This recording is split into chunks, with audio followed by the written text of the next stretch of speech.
അപരിചിതരി പരിചിതരും പരിചിതര് അപരിചിതരും ആകാനായിട്ട് അധികം സമയമൊന്നും വേണ്ട. ഇന്നത്തെ ചിത്രം ഒരു ഡിവൈൻ ഹായിയുടെ ഹെലോ പറച്ചിലിൻ്റെ സുവിശേഷം പറയുന്ന ചിത്രമാണ്. നിക്കലസ് പിയറ്റസ് ബെർഹം എന്ന ഡച്ച് ചിത്രകാരൻ 1656 പൂർത്തീകരിച്ചിട്ടുള്ള മനോഹരമായിട്ടുള്ള ഒരു ചിത്രം. ഈ ചിത്രത്തിൽ ആട്ടിടയന്മാർക്ക് മാലാഖ നൽകുന്ന ആ ദിവ്യ സന്ദേശത്തിൻ്റെ സന്തോഷം നമുക്ക് കാണുവാനായിട്ട് സാധിക്കും. ഈ ചിത്രകാരൻ്റെ ഏറ്റവും വലിയ പ്രത്യേകത അദ്ദേഹം തൻ്റെ ചിത്രങ്ങളിലുടനീളം ഉപയോഗിക്കുന്ന ലാൻഡ്സ്കേപ്പിൻ്റെ ബ്യൂട്ടിയാണ്. അത് ഈ ചിത്രത്തിലും ഈ ക്രിസ്മസ് ചിത്രത്തിലും നിറഞ്ഞു നിൽക്കുന്നതായിട്ട് നമുക്ക് കാണുവാനായിട്ട് സാധിക്കും. സാധാരണക്കാരായിട്ടുള്ള ഷെപ്പേർഡ്സിൻ്റെ ആട്ടിടയന്മാരുടെ ജീവിതം, അവർ താമസിക്കുന്ന ചെറിയ ഒരു കൂടാരം, അവരെ ചുറ്റിപ്പറ്റി ജീവിക്കുന്ന ജീവജാലങ്ങൾ, ഏറെ പ്രത്യേകിച്ച് ആട്, പശു, ഒരുപക്ഷെ നമ്മൾ ഇതുവരെ കണ്ടിട്ടില്ലാത്ത ഒരു നായ്ക്കുട്ടിയുടെ സാന്നിധ്യം പോലും ഈ ഒരു ക്രിസ്മസ് ചിത്രത്തിൽ നമുക്ക് കാണുവാനായിട്ട് സാധിക്കും.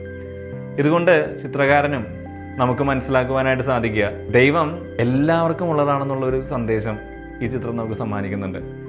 യാതൊരുവിധ അതിർത്തികളോ അടയാളങ്ങളിലേക്കോ മാത്രം ഒതുങ്ങി നിൽക്കുന്ന ഈ ഒരു ദിവ്യ രക്ഷാകര പദ്ധതിയിൽ എല്ലാവരെയും ഉൾക്കൊള്ളിക്കുന്ന ഒരു ദൈവമാണ് ജനിക്കുവാനായിട്ട് പോകുന്നതെന്നുള്ള ഒരു മുൻ ആസ്വാദനത്തിൻ്റെ ഒരു ചിത്രം കൂടെയാണ് ഈ അനൗൺസിയേഷൻ ടു ദ ഷെപ്പേർഡ്സ് എന്ന ഈ ചിത്രം നമ്മൾ പറയുക.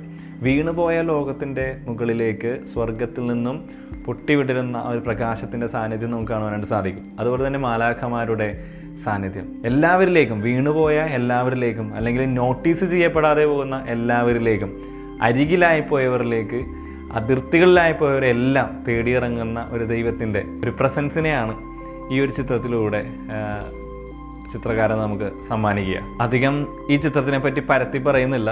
ഒറ്റ കാര്യം മാത്രമേ ഈ ചിത്രം നമ്മളോട് പറയുന്നുള്ളൂ: God chooses the overlooked, not the powerful. എല്ലാവർക്കും ഉള്ള ഒരു ദൈവം നമ്മളുടെ ഇടയിലുണ്ട്, എല്ലാവരും ഉൾക്കൊള്ളിക്കുന്ന ദൈവം.